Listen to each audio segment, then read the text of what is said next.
Me da mucho gusto estar de nuevo aquí, como todos los días, de lunes a viernes, ya en este fin de semana. Hoy vamos a puntualizar acerca de la decisión que se ha tomado de cancelar la reforma educativa, la mal llamada reforma educativa, me refiero a lo que se impuso en el gobierno anterior y que viene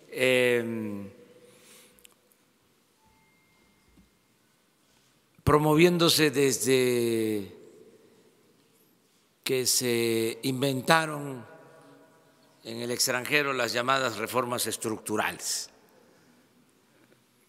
que hasta es un plagio lo de la utilización de la palabra, del término, del concepto estructural.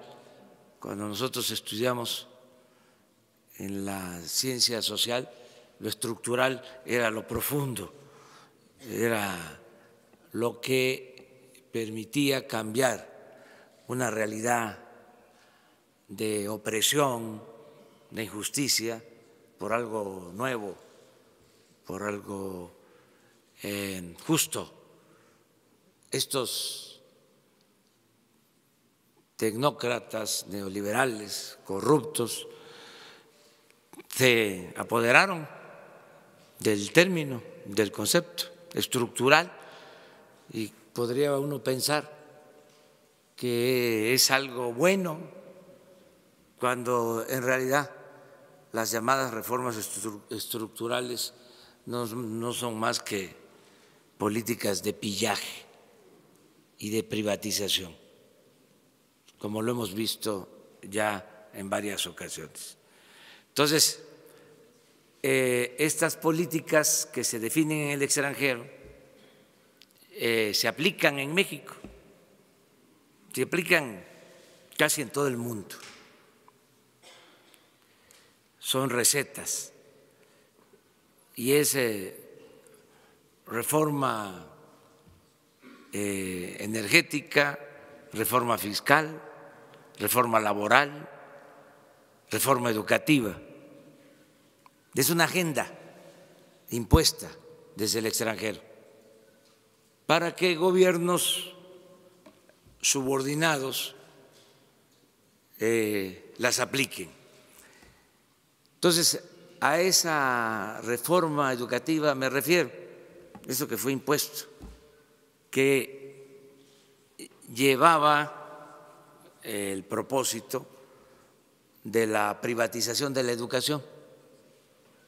Hablábamos aquí que esto comienza desde que está Salinas en la presidencia, Zedillo, secretario de Educación Pública, inician con una reforma al artículo 3 para limitar la educación gratuita. Se hablaba de que la educación era pública, gratuita, en lo general. El concepto era de que la educación es un derecho de todos los mexicanos.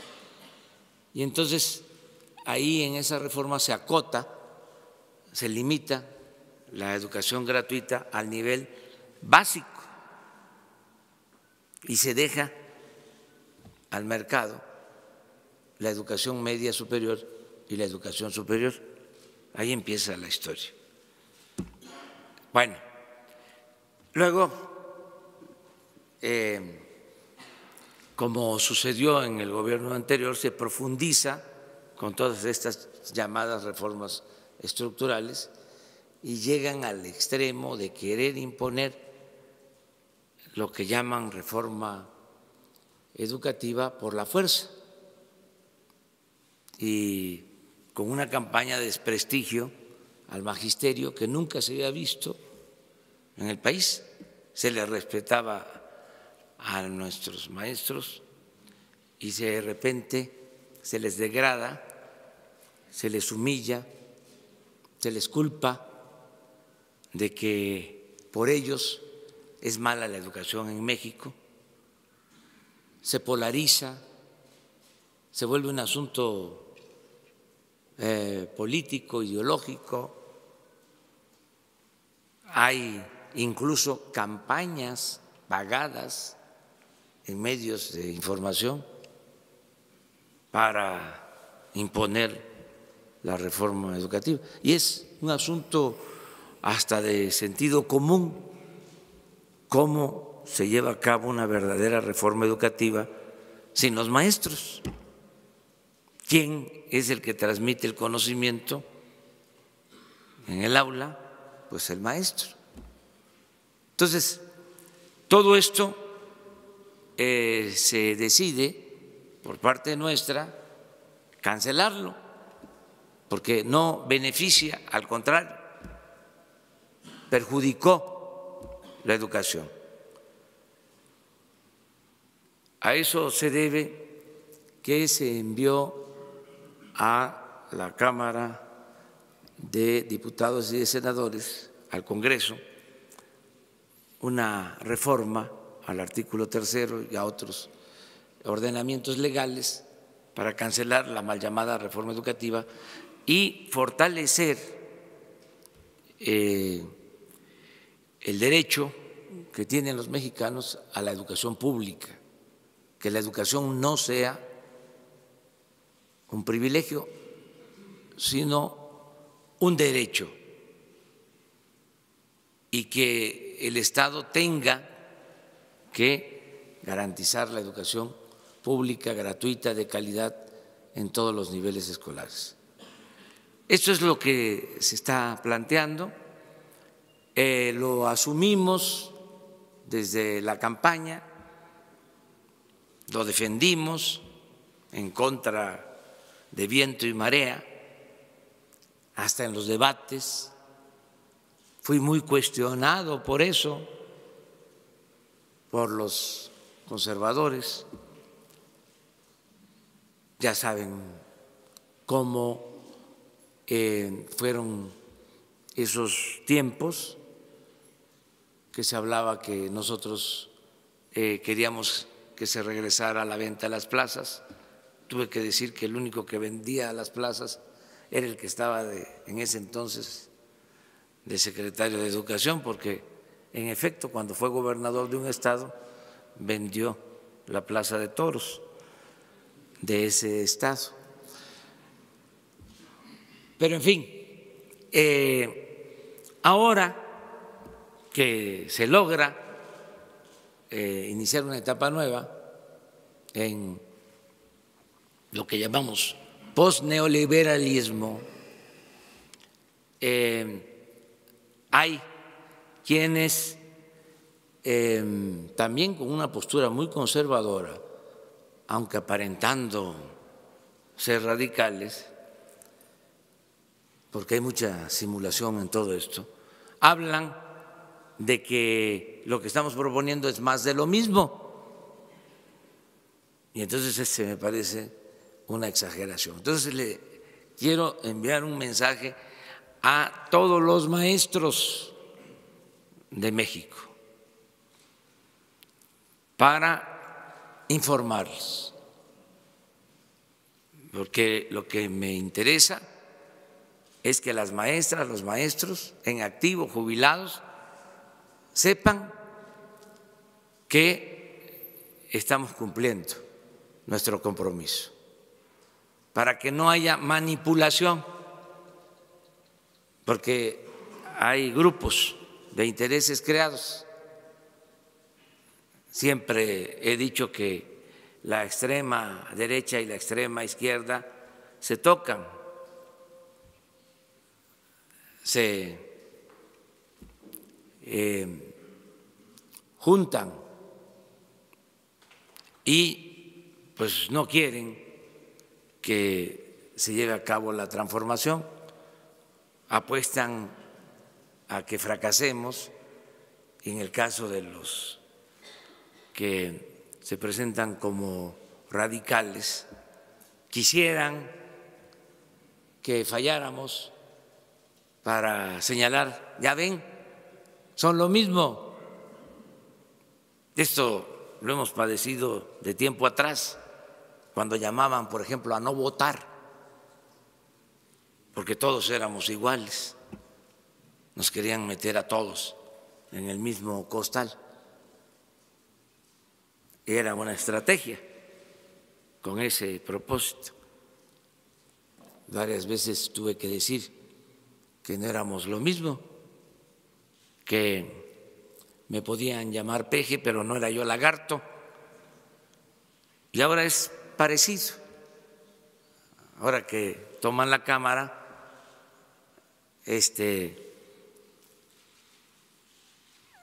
señalan de que es igual, que estamos engañando, estamos simulando. Pues no somos lo mismo. Y por eso vamos a aclarar. ¿A quién nos importa aclararle? A las bases magisteriales. Porque pues los dirigentes y las organizaciones de distintas tendencias pues tienen sus intereses y no siempre actúan bajo principios democráticos, no siempre se consulta a la base, no siempre se toman decisiones recogiendo el sentir de los agremiados, representados, en este caso de los maestros. Entonces yo quiero tener una comunicación más que con los dirigentes, con las bases, con los trabajadores, con los ciudadanos. No quiero una relación corporativa, quiero una relación horizontal, ciudadana, democrática, a partir de que ya no hay ciudadanos imaginarios. Ahora, cada ciudadano es una persona consciente, con criterio, y es cosa nada más de que se tenga toda la información, acercar la información para que no se manipule, para que no se distorsionen las cosas. Nosotros queremos una transformación y no simulamos. Hemos luchado durante muchos años por llevar a cabo en México un cambio verdadero y vamos a cumplir, no le vamos a fallar a los ciudadanos. Entonces, le pedí a Esteban Moctezuma, secretario de Educación, que con mucha claridad puntualizara qué significaba la llamada reforma educativa y qué estamos nosotros proponiendo. Y él va a hacer esta exposición y este documento inicial, resumido, lo vamos a convertir en un volante y lo vamos a entregar a todos los maestros. ¿Qué ofrecemos? Si hace falta más información, diálogo, mano abierta, franca y no puño cerrado, nada de represión. Esa es también una diferencia sustancial. Diálogo, acuerdo, el tiempo que sea necesario, y no autoritarismo, no represión. En eso también somos distintos, no somos represores. Entonces, vamos a pedirle a Esteban que nos exponga y una vez que terminemos con este tema, abrimos la sesión de preguntas y respuestas. Muchísimas gracias, señor presidente. Pues tratamos de resumir de manera muy puntual, aunque pues la iniciativa es mucho más que este resumen, las principales diferencias entre la reforma del 2013 y la iniciativa de abrogación de la reforma educativa, porque son enfoques totalmente distintos, son objetivos también diferentes y sobre todo pues para que las maestras y los maestros, como decía el señor presidente de la República, sepan que lo mejor de la educación pública está por venir. En la reforma educativa de 2013 hubo una evaluación punitiva ligada a la permanencia en el empleo. Ustedes recordarán esa palabra permanencia que se incluyó en el artículo 3º constitucional, y en la iniciativa lo que viene es incluso una prohibición expresa de ligar cualquier proceso a la permanencia en el empleo. No solo no aparece, sino que está proscrita. En cuanto a la evaluación que se hacía, que era una evaluación estandarizada y homogénea a nivel nacional, donde se le preguntaba en el mismo examen lo mismo al maestro de Monterrey que a la maestra de Motocintla, Chiapas. Actualmente lo que se busca, y es para toda la educación, es no tener un criterio de homogeneización, sino al contrario un enfoque regional, en donde se puedan expresar las diferentes regiones. Hay muchas propuestas pedagógicas también a nivel local y todo eso se tiene que recoger porque es la experiencia de las maestras y los maestros en clase y frente a sus comunidades. Entonces se va a dar este enfoque regional y local a la educación. Un tercer punto muy importante es que se creó el Instituto Nacional de Evaluación Educativa para una evaluación coercitiva de los maestros y de las maestras. Este instituto desaparece y se revalora al magisterio. Expresamente se le da pues todo un lugar en la Constitución como agente de transformación nacional y nace para ellos, para las maestras y los maestros, un nuevo derecho, que es un sistema voluntario para la mejora continua a través de la formación, de la actualización, y esto va a estar ligado precisamente a la promoción, de manera que aquí estamos apostándole a la capacitación, a la formación y a la actualización en vez de a la evaluación punitiva. El otro punto que quiero destacar es que la orientación que tenía la reforma educativa de 2013 era una educación orientada solo al mercado. Y lo que estamos buscando es una educación pública, gratuita, integral, para todos los niveles educativos, desde inicial hasta superior, enfocada para la vida y para el desarrollo nacional.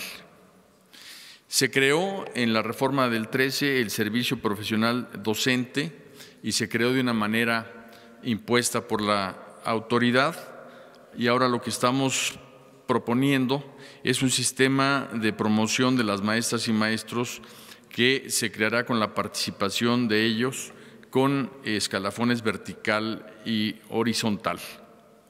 La visión de la educación en el 13 era una educación fundamentalmente centralista y, como ya dije, tenemos un enfoque con carácter regionalizado, pero también pluricultural y pluriétnico para apoyar el desarrollo de los pueblos indígenas y de las propuestas regionales.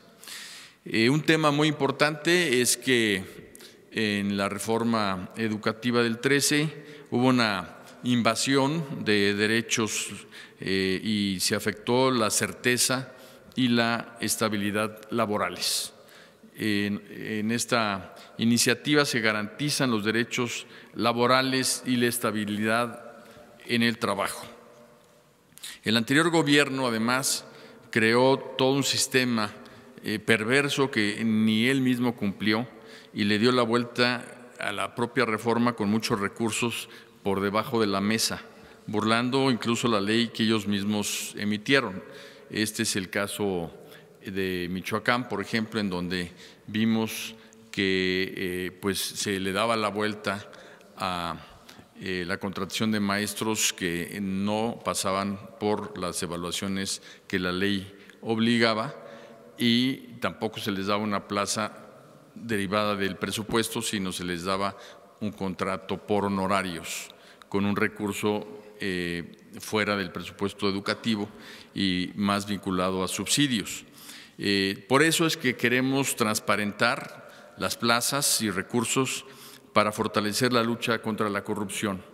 Dentro de los foros educativos que tuvimos todo el año pasado para construir la iniciativa de ley, tuvimos muchísimos testimonios de maestras y maestros que cualquier trámite que quieren realizar, ya sea desde el ingreso hasta moverse de una plaza a otra, comúnmente son asediados por corrupción, por que les piden recursos, les piden favores sexuales, y todo eso tiene que terminar, y por eso quiere transparentar este tema, poniendo una caja de cristal en donde estén plazas, aspirantes, vacancia, presupuesto, y para que se pueda hacer esto de manera totalmente transparente. Y esto va a venir en beneficio de las maestras y los maestros que seguramente muchos de los que nos están escuchando vivieron ese tipo de circunstancias. La anterior reforma se calificó de mal llamada reforma educativa porque fue parcial y de corte fundamentalmente administrativo. Esta iniciativa es integral porque por primera vez en la historia de la educación se abarca desde el nivel inicial hasta el superior y se le da coherencia a todo el sistema. En la reforma del 13 se ignoró la educación especial, la indígena y la normal. Ahora se prioriza la educación especial, se impulsa la educación para pueblos indígenas y sus lenguas y se fortalecerá la educación normal pública a quienes se dará prioridad para el ingreso.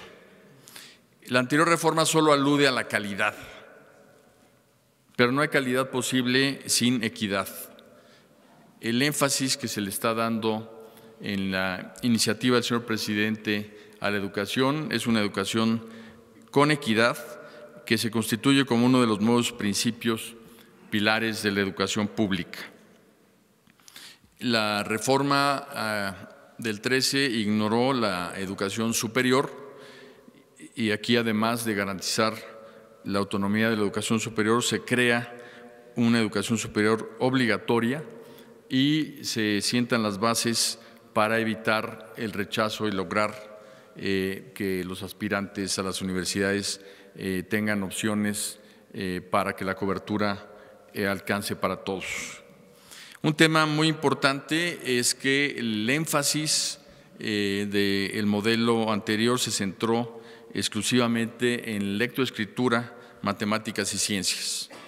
Y lo que estamos buscando, además de esas 3 áreas y materias, de esas asignaturas, es que se incorpore con mucha fuerza el civismo, regrese el civismo, la educación física, la música, derechos humanos, educación ambiental y todo lo que es lo relativo a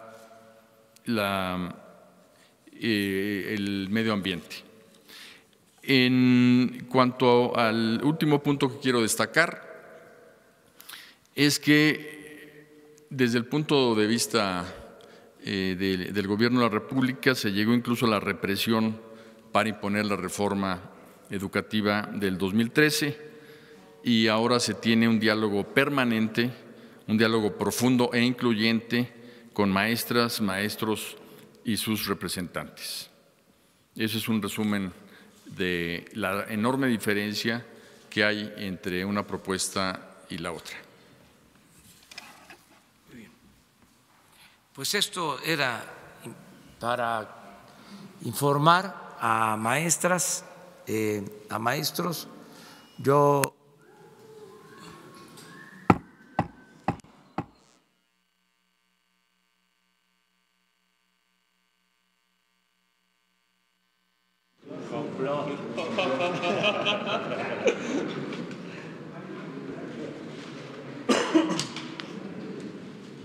¿se escucha? Sí. Bueno, es que no van a tener ahí está. Ahí está. Les comento que está abierto el diálogo para buscar acuerdos. Subrayo algo que es importante.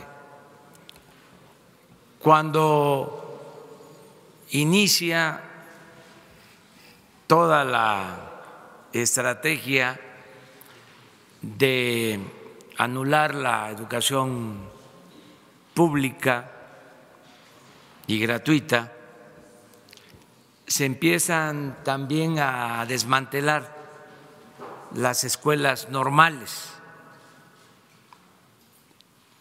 empiezan a cerrar escuelas normales, toda una campaña de desprestigio a las normales rurales, cierran el MESHE en Hidalgo y otras escuelas. Y como parte de la mal llamada reforma educativa, se abre la posibilidad de contratar maestros que no surjan de las escuelas normales o que no sean solo los egresados de las escuelas normales públicas. Yo he dado instrucciones al secretario de Educación de que se lleve a cabo un programa para fortalecer a las escuelas normales, a las escuelas normales públicas. Por eso se está reabriendo el MESHE y vamos a crear nuevas escuelas normales y se le va a dar preferencia a maestras y maestros egresados de estas normales. Por eso también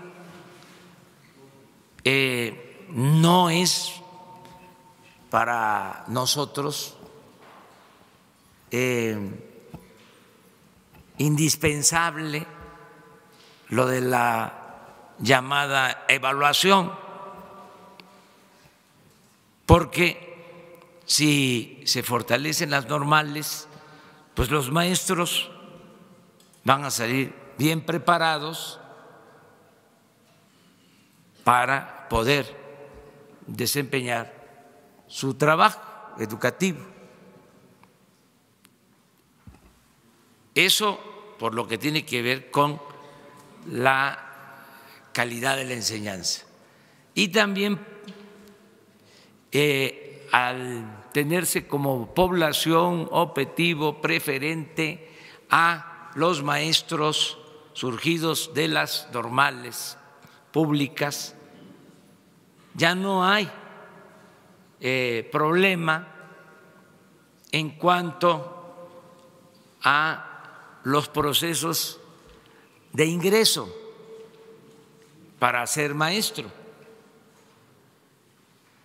porque se tiene a los egresados de las normales públicas y de las normales en general.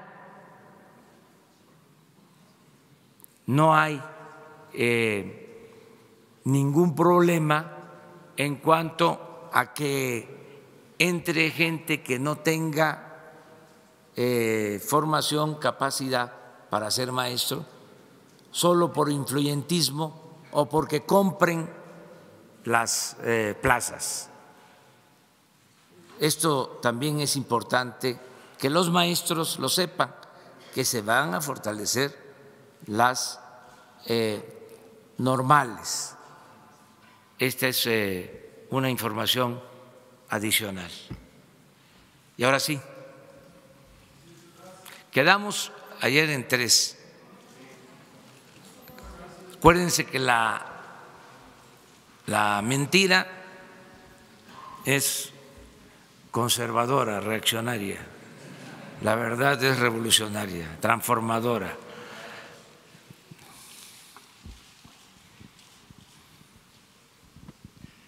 Gracias. Buenos días, señor presidente. Alberto Rodríguez, de CDP Noticias. Respecto a la carta del rey de España, ¿qué opinión le merece el hecho de que fue bastante notorio que algunos medios e incluso algunos columnistas dieron por buena una versión según la cual Beatriz Gutiérrez habría estado detrás o sería una autora intelectual o algo parecido sobre esta petición sobre esta búsqueda de una disculpa de la Corona de España hacia el pueblo original de México? ¿Cuál es su opinión sobre eso? Pues que se generó un debate, es bueno. Yo creo que se despertó el interés por la historia, tiene que ver con el fortalecimiento de nuestra memoria histórica y salió pues también a flote lo que estaba ahí en el subsuelo, una corriente de pensamiento submarina muy racista, porque se negaba el racismo y salió. Y por eso qué bueno que se dio a conocer este asunto. Aclaro que no se dio a conocer la carta, que lo que publicaron pues es un documento inicial, un borrador mutilado. La carta consta de 4 hojas y dieron a conocer la primera y la última, y lo mejor está en la 2 y la 3. Pero también otras cosas, ¿no? Acerca de Beatriz, y que ella tiene mucha injerencia. Sí, Beatriz es una mujer con criterio y desde luego que nos